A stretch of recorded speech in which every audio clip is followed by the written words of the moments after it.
Boa noite. No programa desta segunda-feira, a gente entrevista Babá Pereira, presidente da FEMURNE, a Federação dos Municípios do Rio Grande do Norte. E mais, a gente traz informações do projeto Tampinha da Inclusão. O cenário político está no ar.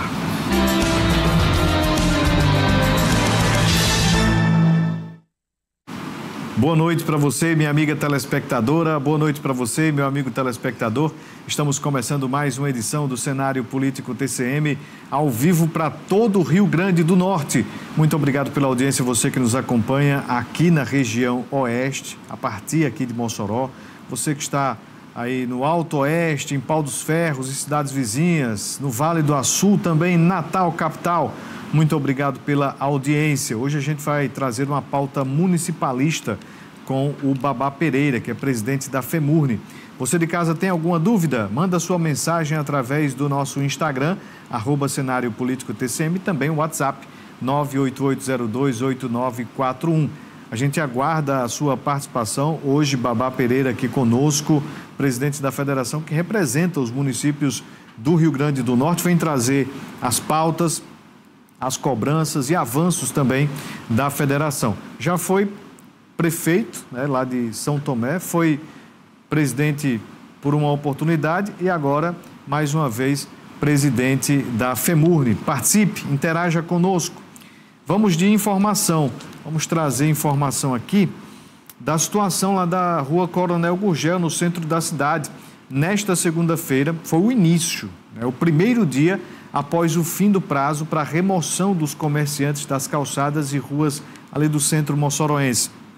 O nosso jornalismo foi lá conferir de perto o movimento. A reportagem é do Danilo Queiroz. No visual já dá para perceber que o centro apresenta uma maior fluidez na locomoção. Essa situação só foi possível depois da retirada dos comerciantes e ambulantes das calçadas e ruas do centro, depois de uma ação promovida pela Prefeitura Municipal para desafogar o trânsito de veículos e pedestres nas principais vias da cidade. A Rua Coronel Gurgel hoje estava assim, com vãos de cerâmica, onde antes existiam boxes, barraquinhas e quiosques. Boa parte desses comerciantes agora ocupam alguns dos espaços do Centro Comercial Ademar Dantas de Lira. No espaço onde eu estou em pé agora, algumas semanas seria impossível estar. Só se eu quisesse estar em cima de um quiosque. Mas agora isso é possível depois da remoção realizada pela Prefeitura na última semana, que tirou vários pontos e boxes de comerciantes de 22 ruas aqui no centro da cidade de Mossoró, com boa parte desses comerciantes agora se alojando no centro comercial aqui da cidade. A população aprovou a medida até agora. Tá mais fácil, com certeza, agilizou o movimento, né, dos carros também para estacionar, as pessoas que eram muito impressadas, né, tanto para os comerciantes como para nós, pedestres também, né, facilitou tudo, em todos os termos. A mudança permitiu uma cena inusitada no centro de Mossoró, em que uma pedestre carrega sua bicicleta pela calçada da Rua Coronel Gurgel, uma coisa impossível há algumas semanas atrás. Tá bom, eu tô gostando, tá mais, uma coisa mais assim, ficou mais espaçosa das pessoas andar. Não tô andando na bicicleta aqui não, foi porque eu vim resolver uma coisa e subi com ela, mas tá ótimo, tô adorando. Mas antes não ia ter como subir com a bicicleta, né? Não, antes não subia nem a pé às vezes, barrava com as pessoas, agora tá ótimo. Seu Francisco é da cidade de Areia Branca e assim como moradores de outras cidades circunvizinhas, vem com frequência ao centro de Mossoró para resolver alguma coisa. O visitante notou a maior fluidez na movimentação pela cidade. Quando eu cheguei pela manhã, já sentia a diferença já, até para estacionar. Porque eu chegava aqui, eu ficava rodando atrás de um estacionamento. Hoje não, hoje eu senti que melhorou muito. O fluxo de andar, de entrar nas lojas ficou bem melhor. No entanto, nem todos os pontos ainda foram removidos. Uma equipe da Secretaria Municipal de Urbanismo, Meio Ambiente e Serviços Urbanos de Mossoró esteve presente hoje no centro, iniciando o processo de fiscalização e catalogação dos pontos que ainda não foram removidos. A equipe não foi autorizada a dar entrevista, mas revelou que a fiscalização será recorrente nas próximas semanas e poderá acarretar em remoção compulsória para os comerciantes que não atenderem à determinação da Prefeitura. Bacana, né? Que imagem representativa, né, de uma mudança que aconteceu no centro da cidade. A gente falou muito na entrevista da sexta-feira aqui sobre justamente essa nova perspectiva de caminhar, de poder se deslocar com mais facilidade nas ruas ali do centro moçoroense. Então, o nosso jornalismo acompanhou de perto toda aquela problemática de 10 anos atrás até agora, este momento onde, de fato, as vias estão sendo liberadas. Então, o que é preciso ser feito a partir de agora? Trabalho de fiscalização para que novos ambulantes não venham a ocupar essas faixas, né, nas calçadas, e é preciso também que a prefeitura cuide ali dessa passagem dos pedestres, organizar melhor as calçadas, deixar tudo muito mais acessível, tudo mais tranquilo. Então, realmente é algo que entra para a história de Mossoró, né? Esse ponto aí da retirada dos ambulantes e o direcionamento deles sem confusão, sem arbitrariedade, sem maiores dificuldades lá para o novo centro comercial. Muito bem. Vamos iniciar aqui a nossa entrevista com Antelmar Pereira, mas ninguém conhece por este nome. É o Babá Pereira, que é presidente da FEMURNE, a Federação dos Municípios do Rio Grande do Norte. Foi prefeito por 4 oportunidades lá do município de São Tomé, que fica na região do Potengi, e hoje representa uma instituição que lida diretamente com a pauta municipalista. Babá Pereira, seja bem-vindo aqui ao cenário político TCM. E como é que é encarar este novo desafio de assumir a FEMURNE novamente? Boa noite. Boa noite a todos os telespectadores da TCM, do cenário político. Dizer que é uma alegria imensa estar aqui participando desse programa de grande audiência aqui na região oeste e, por que não dizer, todo o estado. É um desafio muito grande a gente representar 167 municípios com várias dificuldades de todas as regiões do estado, e é um desafio que eu já estive presidente há 2 anos atrás, não fui para a reeleição, voltei agora após sair da prefeitura. Acredito que você, não estando prefeito, você tem mais tempo para se dedicar à federação, e eu tenho me dedicado exclusivamente à nossa federação e acredito que estamos fazendo um bom trabalho à frente dela. O senhor acha que, a partir de agora, poderá ser comum o que aconteceu com o senhor acontecer com futuros presidentes? Explica para a gente o que aconteceu, porque normalmente um prefeito, no exercício do mandato, assumia a federação, como foi o caso do senhor da primeira vez. Mas agora o senhor, quando deixou o mandato, assumiu a federação. Explica para a gente esse movimento. Eu não sou o primeiro ex-prefeito a estar presidindo a federação. O deputado Benes, hoje deputado federal, ele também, ele foi presidente-prefeito e também foi presidente quando estava ex-prefeito do município de Lages. Eu sou o segundo ex-prefeito a presidir a federação.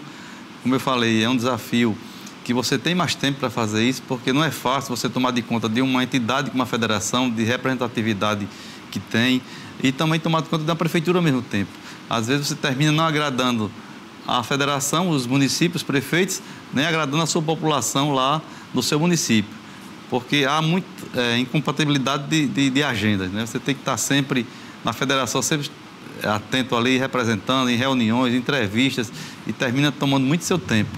E da mesma forma no município. E aí, eu, quando fui a primeira vez, não fui candidato à reeleição já pensando nos outros 2 anos da minha gestão. Não poderia deixar o município, né, de lado, e tinha a minha sucessão para cuidar, então eu preferi cuidar da sucessão com tranquilidade, dedicar exclusivamente lá à gestão do município, de que ser candidato à reeleição. E aí, quando eu terminei meu mandato, me coloquei à disposição dos prefeitos do Rio Grande do Norte e mostrando essa questão do tempo, que teria muito mais tempo, dedicação exclusiva, e aí nós tivemos uma grande vitória, não é?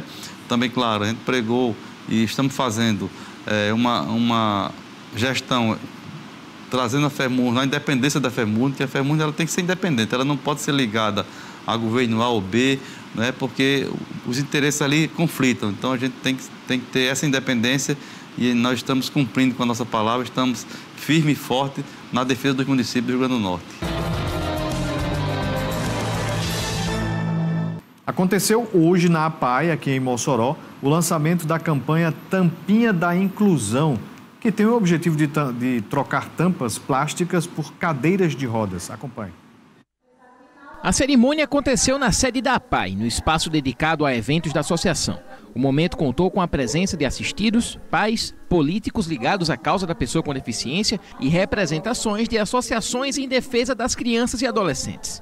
A campanha se inspira diretamente no mesmo projeto lançado em 2021, em Natal, pelo vereador Tércio Tinoco, que participou da cerimônia aqui em Mossoró. A cada 300 quilos de tampas plásticas, qualquer tampa, shampoo, amaciante, pasta de dente, refrigerante, qualquer tampa 100% plástico, conseguimos reverter em cadeira de rodas e cadeira de banho. Nesse lindo projeto já conseguimos doar mais de 1.500 cadeiras de rodas na nossa capital e também no estado do Rio Grande do Norte. E nada mais justo agora, eu acabei de trazer uma cadeira de rodas e uma cadeira de banho para doação. Em Mossoró, a iniciativa foi desenvolvida pelo vereador Petras Vinícius, ligado à causa da inclusão na cidade. E nós trazemos para Mossoró com esse mesmo intuito: garantir a sustentabilidade através da arrecadação de tampinhas que vão ser recicladas, mas, sobretudo, garantir as pessoas idosas, as pessoas com deficiência, as pessoas com mobilidade reduzida, a inclusão através de cadeira de roda e cadeira de banho. Uma tampinha como essa pode durar até 100 anos para se decompor, mas você pode fazer uma coisa muito melhor com todo esse tempo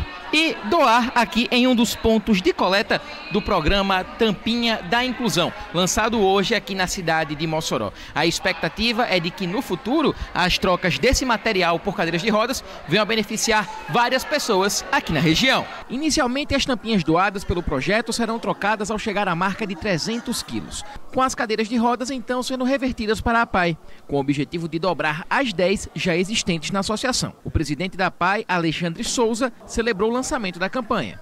Uma vez atendida a nossa demanda, também vamos divulgar para que as instituições façam isso. Como você pode estar como você viu, estão presentes várias instituições, todas pensando na inclusão social. Então é uma grande satisfação, mais uma vez, receber Petras, uma vez receber Tess e as demais instituições do terceiro setor, todas pensando em prol da inclusão. As tampinhas podem ser doadas na sede da PAI, na rua Monsenhor Júlio Bezerra, no bairro Abolição 2, e na UERN, no campus central de Mossoró. Tá aí, uma campanha muito importante. Tanto o vereador Petras quanto o vereador Tércio participaram hoje lá do Meio-Dia TCM na 95 FM, explicando os pontos de arrecadação. Então, além da PAI, outros locais aqui de Mossoró estarão justamente recolhendo essas tampinhas. E não é só aquela tampinha de garrafa PET, não, de água mineral, não. É toda a tampa, toda e qualquer tampa sendo totalmente de plástico. E aí a gente, claro, falou sobre política. E para você acompanhar, basta ir lá no YouTube da 95 FM para assistir a esta nossa entrevista desta segunda-feira, lá na 95 FM. Eu também registro aqui a audiência de todas as noites aqui do doutor Adalberto Amorim. Um abraço aí para o doutor Adalberto Amorim, especialista em fígado, um gastro de renome aqui de Mossoró. Atento aqui, tanto ao cenário político quanto lá ao Meio-Dia TCM. Um forte abraço aí para o meu irmão fraterno Adalberto Amorim, dos melhores médicos de fígado aqui do Rio Grande do Norte. Por falar em Rio Grande do Norte, vamos voltar aqui a Babá Pereira, que é presidente da FEMURNE, a Federação dos Municípios do RN. Babá, antes de falar sobre a Marcha dos Prefeitos em Brasília, teve um evento muito importante aqui no estado, o Conecta, né, que aconteceu lá na capital. Foi o primeiro evento do senhor após assumir a Federação dos Municípios. Como foi este encontro aqui na capital do Rio Grande do Norte?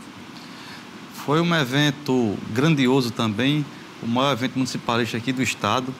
Nós fizemos o terceiro Conecta Municípios Potiguares, lá no Centro de Convenções do estado de Natal.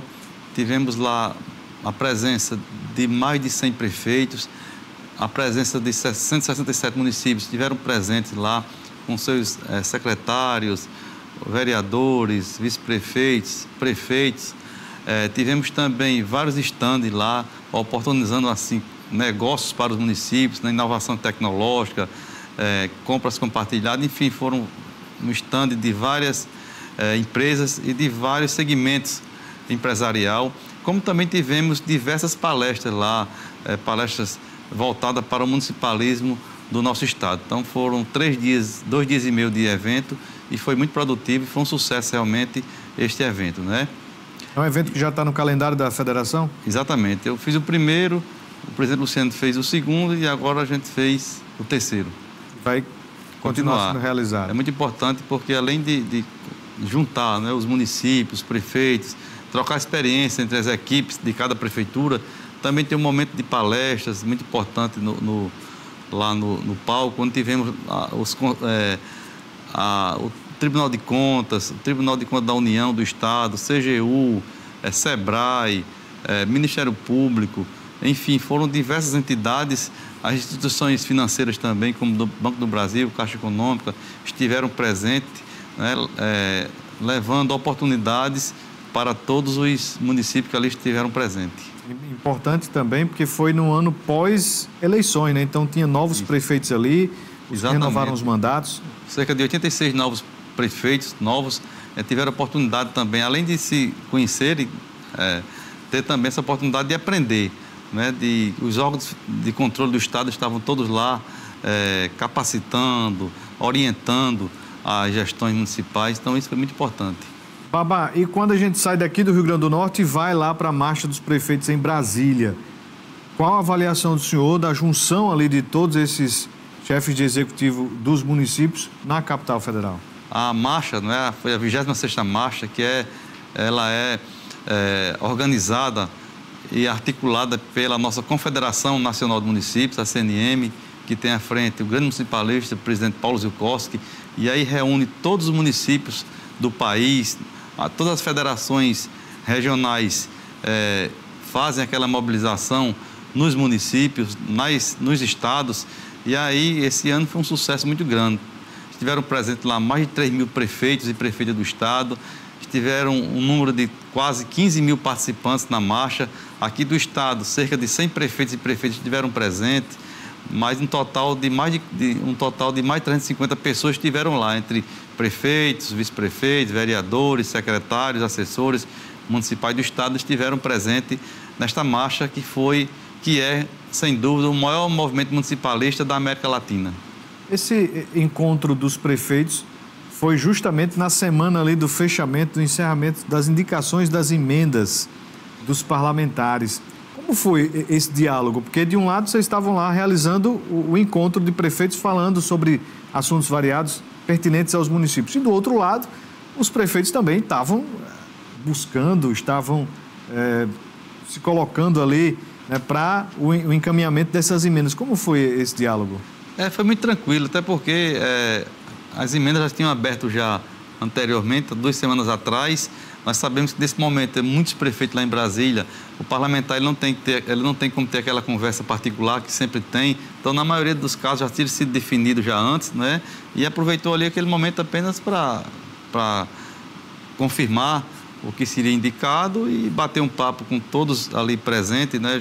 Eu tive a oportunidade também de visitar alguns gabinetes, e aí nós vimos que entrava aquele grupo de prefeitos, né, dos municípios, e aí teria uma conversa rápida com o parlamentar, e essa conversa é importante também, até para que as pessoas possam, né, os seus parlamentares possam conversar também com os prefeitos, também com a equipe que ali estavam presentes.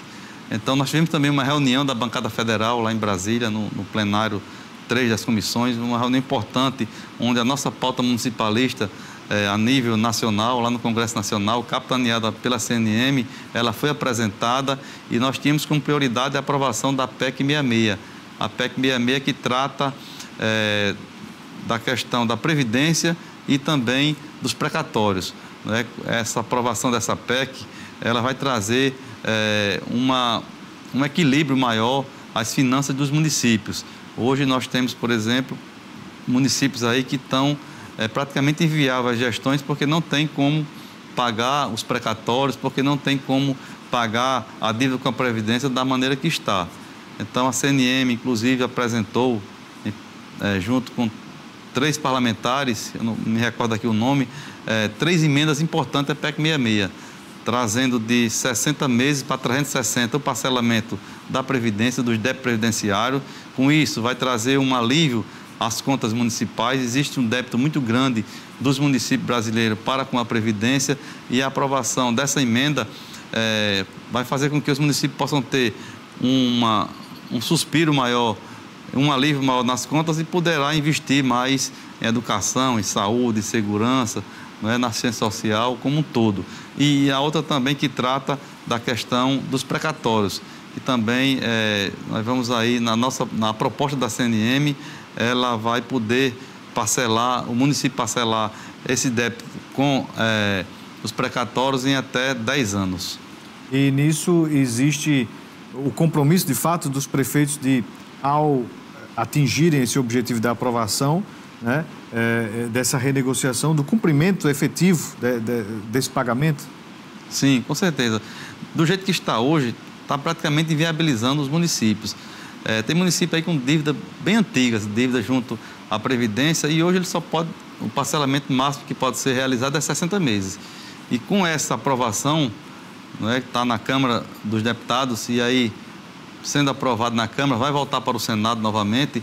Então, você tem um débito aí, por exemplo, de 100 mil por mês, 150 mil. Município pequeno, geralmente, tem um débito aí de 100 a 150 mil por mês.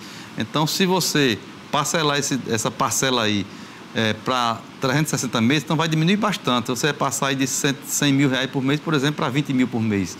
Vai sobrar aí 80 mil reais para você poder investir também, né? Além de desafogar a prefeitura, você vai ter condição de investir, como eu falei, na educação, investir na saúde, na assistência, em estradas, enfim, investir em políticas públicas que vão atender a nossa população. Babá, qual é a sua avaliação sobre a bancada federal do Rio Grande do Norte? A partir desta ida e o contato que o senhor tem sempre com deputados, com senadores, eles de fato têm essa visão municipalista, falando também sobre as emendas, enfim, mas existe essa atenção para com os municípios, as necessidades da base política, que é onde tudo funciona, que é o município? Sim, com certeza. Hoje a nossa bancada está coesa, ela não está só municipalista no discurso, ela está municipalista nas ações. Essa emenda que a gente pediu o apoio da bancada, dos 8 deputados, 7 assinaram, né? Até sexta-feira. Não sei se apenas a deputada Natália não tinha assinado, porque a assessoria dela nos informou que ela ia consultar a sua bancada de partido, né? Mas o deputado Mineiro, por exemplo, assinou, e os demais 6 deputados do estado assinaram essa emenda, que é uma emenda que visa exatamente desafogar os municípios junto a, como eu falei há pouco tempo, a Previdência e os precatórios. Então, são parlamentares que não estão sendo municipalistas só no discurso, e sim nas ações. E hoje a salvação dos municípios são as emendas que são destinadas pela nossa bancada, os 3 senadores e os 8 deputados federais que têm investido as suas emendas nos municípios. Isso tem trazido uma ajuda muito grande às gestões municipais, consequentemente atendendo a população que mora lá na ponta, que mora nos municípios, que vive nos municípios, né? Se o município, se a gestão ele não tem uma condição financeira para poder executar as políticas públicas, o maior prejudicado são as pessoas que moram nos municípios. Bem, o governo do estado realizou nesse domingo as provas do concurso público da Secretaria de Saúde aqui do estado. Quase 9 mil candidatos participaram do certame. O concurso realizado nesse domingo conta com 565 vagas para a Secretaria de Estado da Saúde Pública, a CESAP. As provas foram aplicadas em 2 turnos, na manhã para cargos de nível médio e à tarde para cargos de nível superior. Para os candidatos, expectativas positivas para a seleção. Como é que foi a preparação para o concurso da CESAP? Foi uma preparação boa, porque a gente sempre fica buscando oportunidades como essa. E assim, a oportunidade hoje com as internets e um curso que pode preparar melhor para a gente conseguir essa vaga, né? Então, eu estou aqui para concorrer ao cargo de cirurgião dentista do estado, então espero que dê tudo certo. É uma oportunidade de estar sendo servidor público, né? E também concurso de estabilidade, né? Sim, com certeza. A estabilidade é uma coisa assim que é primordial, que muita gente, acho que todo mundo gostaria dessa oportunidade, né? Então, a gente dá o nosso melhor, vem aqui, vamos fazer a prova. De acordo com a Secretaria de Saúde, foram mais de 55 mil inscritos no concurso. As provas foram distribuídas em 8 regionais de saúde. Só que em Mossoró foram 8.998 candidatos. O processo seletivo tem oportunidades para diversos cargos, como técnicos em enfermagem e radiologia, enfermeiro, médico e psicólogo. Com o edital lançado em março, os candidatos tiveram pouco mais de 2 meses de preparação. Assim como Ingrid, muitos tiveram que conciliar o trabalho com estudos para não perder a oportunidade. Eu sou residente aqui no município de Mossoró e a gente meio que se equilibra, né? Nunca vai ter um momento chave, né, ideal para a gente fazer um concurso. Então é muito do que a gente acumula ao longo da nossa vida, de conhecimento e das brechinhas que surgem no dia a dia. Além das vagas previstas, o concurso também vai realizar formação de cadastro reserva. Os aprovados irão atuar em todas as regionais de saúde do estado. Angélica se forma em medicina no próximo mês e decidiu participar da seleção apostando no futuro. E como é que foi a preparação? Final de faculdade, estudando para o concurso, como é que foi isso? É bem difícil, porque a gente também estuda para residência e é diferente estudar para residência e para concurso público, mas a gente tenta conciliar, né? Com os estágios também vai dando certo, se Deus quiser. Um concurso muito bem organizado, viu? Eu escutei de muitos candidatos, muitas pessoas que estavam próximo ali a quem participou e realmente um concurso que não trouxe dificuldades, problemas ali para os candidatos. A gente espera que siga durante todo o certame, que agora foi o período das provas, né? Depois vem aí outros prazos dentro dessa a realização do concurso. Então a gente espera que tudo aconteça da melhor forma possível e que aconteça as convocações. O Estado precisa dessa oxigenação de novos servidores e a gente espera que essa força de vontade aí que esse pessoal estava para fazer a prova seja também a mesma força de vontade, seja o mesmo empenho que eles tenham quando forem nomeados e que estiverem atuando aí pela população. Bem, vamos voltar aqui a nossa conversa com o Babá Pereira, mas antes, a informação sobre a análise da proposta de emenda à Constituição, a PEC, que extingue a reeleição para cargos do Executivo, pode ser adiada no Senado. Apesar de o presidente da Casa, Davi Alcolumbre, ter sinalizado que poderia levar o texto ao plenário ainda nesta semana, senadores afirmam que a proposta atual não conta com o apoio dele, nem de parte dos parlamentares. A proposta foi aprovada de forma simbólica na Comissão de Constituição e Justiça, a CCJ do Senado, na quarta-feira passada. O texto prevê o fim da reeleição em 2 etapas, a partir de 2028 para prefeitos e a partir de 2030 para presidentes e governadores. Além do fim da reeleição, a PEC também propõe a unificação das eleições municipais e nacionais a partir de 2034, a padronização dos mandatos em 5 anos para todos os cargos eletivos, incluindo os senadores, cujo mandato atual é de 8 anos, que seria reduzido para 5. Segundo líderes partidários, a mudança na duração dos mandatos de senadores é o ponto que mais causa resistência. Alcolumbre, mesmo sendo favorável ao fim da reeleição no Executivo, estaria incomodado com esse trecho. Ele avalia que o avanço da proposta seria como um marco de sua gestão no Senado. Aliados de Alcolumbre afirmam que, diante da falta de consenso, a análise da PEC pode ficar para junho ou até mesmo para o segundo semestre. Senadores também avaliam que o texto teria dificuldade de avançar na Câmara dos Deputados, porque eles temem também justamente a unificação por causa das eleições municipais. Muitos dos deputados dependem dos prefeitos, dos vereadores para estas campanhas. Babá Pereira, qual é a sua opinião sobre o fim da reeleição, unificação dos mandatos? Primeiro, eu acho que ninguém aguenta mais, Ronúvio, uma eleição a cada 2 anos, porque para tudo, né? Você chega, acaba uma eleição estadual, por exemplo, e você, quando começa a organizar a gestão, já vem uma nova eleição, uma eleição estadual. Sem falar que o Congresso, né, tem aquele impedimento legal de 6 meses antes da eleição, do período da eleição, para tudo. Não se produz nada no Congresso Nacional. Então, isso é muito ruim. E com relação também ao fim da reeleição, também sou de total acordo. Acredito que o gestor, se ele tiver aí 5 anos, sem ter uma eleição no meio aí, então ele fará uma gestão mais tranquila, com mais planejamento, com mais pé no chão, e com isso trará melhor resultado para a população. E sem pensar na outra eleição, né? Porque quando ganha a primeira eleição, já pensa na outra, na reeleição. Exatamente. A pressão, você sabe que a pressão de um gestor é muito grande em cima dele. Quando ele se elege e tem reeleição, ele já vai pensando na reeleição. Então, já vai começar a pensar, inclusive, às vezes tem que tomar alguma decisão para melhorar a gestão e termina não tomando, porque teme prejudicar a sua reeleição, e não tendo reeleição, fará com certeza o melhor para a gestão e, consequentemente, que é o melhor para a população, que é o nosso maior objetivo. Quem está na prefeitura, quem está à frente de uma gestão, é fazer uma gestão boa para atender bem a população que lá mora.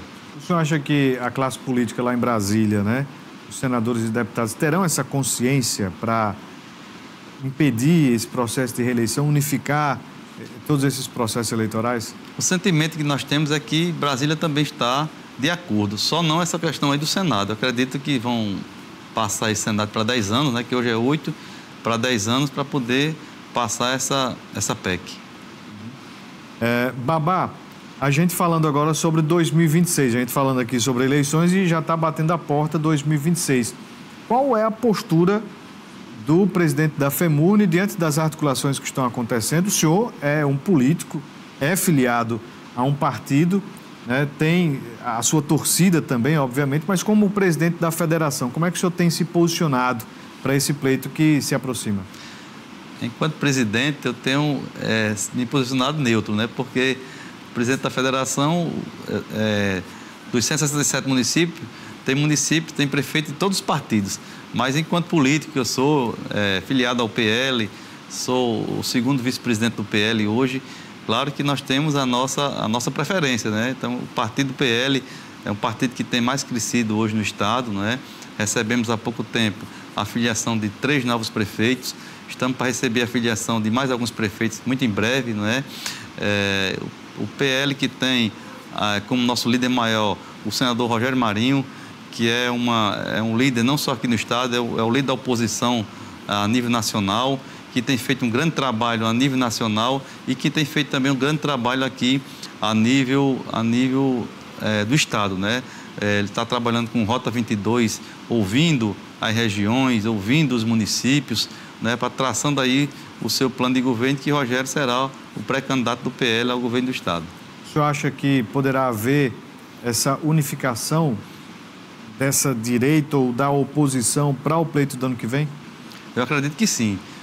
Tanto o senador Rogério Marinho, quanto o ex-prefeito de Natal, Álvaro Dias, o próprio prefeito aqui de Mossoró, Alisson, como também o prefeito de Natal, Paulinho Freire, eles têm trabalhado muito e eu acho que conversam muito com relação a isso, né? Acredito que eles devam sair juntos, unidos, para o pleito do próximo ano. O que falta para isso acontecer? Não, acho que o tempo, né? O tempo vai fazer com que isso chegue, né? Acredito que até o final do ano eles devem estar definindo isso aí. Tanto o Rogério, eu tenho ouvido declarações dele que quer contar, sim, o senador Stives também, não podemos esquecer também o senador Stives, que é uma peça importante, fundamental nesse processo, né? O senador Stiveson, o senador Rogério, o ex-prefeito de Natal, Álvaro Dias, o prefeito de Natal, Paulinho Freire, o prefeito de Mossoró, Alisson. Eu acho que são as lideranças maiores desse processo e que são pessoas inteligentes, são pessoas maduras, são pessoas que têm experiência política e que devem conversar e chegar a um consenso até o final deste ano. Babá, com relação a esta representatividade do PL, qual é o objetivo do PL para o pleito do ano que vem, no quesito agora Assembleia Legislativa e Câmara Federal? Fazer o maior número possível de deputados estaduais, de deputado federal, como também vai ter candidato, pré-candidato não é o governo, como também acredito que também é o Senado. O senhor é candidato no próximo ano? Não. Mas estava aí... Não, eu não posso, eu enquanto presidente da federação, eu não posso, né, nem estar como pré-candidato, até porque, como eu falei, eu represento todos os municípios e às vezes, se eu for, há uma incompatibilidade com relação a isso. Na hora que se eu me lançar candidato, eu tenho primeiro que renunciar ao mandato de presidente da FEMURNE, porque não é justo, nem é ético, na minha opinião, eu estar pré-candidato, que eu vou chegar em alguns municípios que eu vou ter, que vai chocar o meu projeto com o projeto de um prefeito que lá está, que eu estou representando. O senhor estava me falando aqui antes de começar o programa que tem muito bem definido isso. Babá Pereira, o político, o filiado ao PL e que tem a sua rotina política, e do presidente da FEMURNE. O senhor estava contando que inclusive nas pautas, nos pleitos, né, municipalistas no governo do estado, o senhor também tem esta agenda. Como é que é esse contato com o governo Fátima? Não, muito respeitoso, inclusive, institucionalmente, nós nos respeitamos, né? Claro, eu, enquanto presidente da federação, vou defender os interesses dos municípios e não de um partido A ou B ou C. Até porque, como eu falei aqui, existe prefeito de todos os partidos. E eu fui eleito pelos prefeitos com esse discurso de independência. Então, estando lá, eu tenho que conversar e converso, diálogo com o governo do estado, com o governo federal, com os nossos parlamentares da bancada, de todos os partidos, porque o nosso interesse maior é defender os municípios. Ali não tem uma bandeira partidária. Enquanto presidente da federação, eu não tenho bandeira partidária. Minha bandeira partidária é o municipalismo, são os municípios do Rio Grande do Norte. Eu lembro que da primeira vez que o senhor foi presidente da FEMURNE, havia uma questão com relação aos impostos aqui do estado, os repasses. Isso foi resolvido? Sim, graças a Deus nós temos conversado muito e temos conseguido, né, que o governo cumpra com os municípios. Então, os repasses constitucionais, como ICMS, do Fundeb, né, da dívida ativa, que vai começar a ser pago agora, o governo não tem mais atrasado, está pagando. Então, isso foi um avanço, uma conquista importante para os municípios do nosso estado. Qual seria a principal pauta hoje da FEMURNE junto ao governo do estado? É que o governo, que ainda os repasses, por exemplo, da farmácia básica e da dívida ativa, que foi acordado numa reunião que nós tivemos com o governo, com a governadora, inclusive a sua equipe, secretário Cadu, no início da nossa gestão, que possam entrar na pauta para pagamento. Ainda não houve esse cumprimento, né, da farmácia básica e da dívida ativa, mas já houve avanço com relação ao ICMS, ao Fundeb, que está sendo pago rigorosamente em dia, e também do transporte escolar. Foi quitado o débito do ano passado e já começou a pagar o deste ano. Babá Pereira, para finalizar aqui a nossa conversa, participa amanhã de um evento do Tribunal de Contas aqui em Mossoró, não é isso? Exatamente, um evento que é organizado pela Escola de Contas do Tribunal de Contas, que tem à frente o conselheiro George Soares, não é? Também o professor Walter Fonseca é o diretor da escola, e aí a federação, a FEMURNE, em parceria com a FECAM também, o Tribunal de Contas, tem apoiado esses eventos importantes, porque o Tribunal de Contas, nós sabemos que é um órgão fiscalizador, mas eu quero aqui aproveitar e parabenizar ao presidente Thompson e ao conselheiro George, em nome deles, os demais conselheiros, por essa atitude, né, de primeiro capacitar, orientar, inclusive inovaram com as oficinas agora, né? Tem umas oficinas, não é só aquela abertura, aquela palestra do início, também tem as oficinas durante 2 dias, capacitando as equipes dos municípios, porque nós sabemos que muitos municípios, município pequeno principalmente, não tem como montar uma equipe boa devido à sua questão financeira. Então, antes de punir, é importante que se capacite, porque aí, com certeza, diminuirá muito os erros nessas gestões. Babá Pereira, presidente da FEMURNE, muito obrigado por ter vindo conversar conosco aqui no cenário político. Eu agradeço, muito obrigado. Seja sempre bem-vindo. Quando estiver por Mossoró, fica à vontade de participar aqui do cenário e também lá da Rádio 95. Manda um forte abraço aqui para todos os nossos telespectadores. Valeu, João, diretor da UPA, o Janilson, a Késia do Abolição também mandando aqui mensagem. Obrigado pela audiência. Todo o pessoal que mandou mensagem aqui, muito obrigado pela audiência, tá bom? A você de casa, a gente agradece. Até amanhã. Um abraço.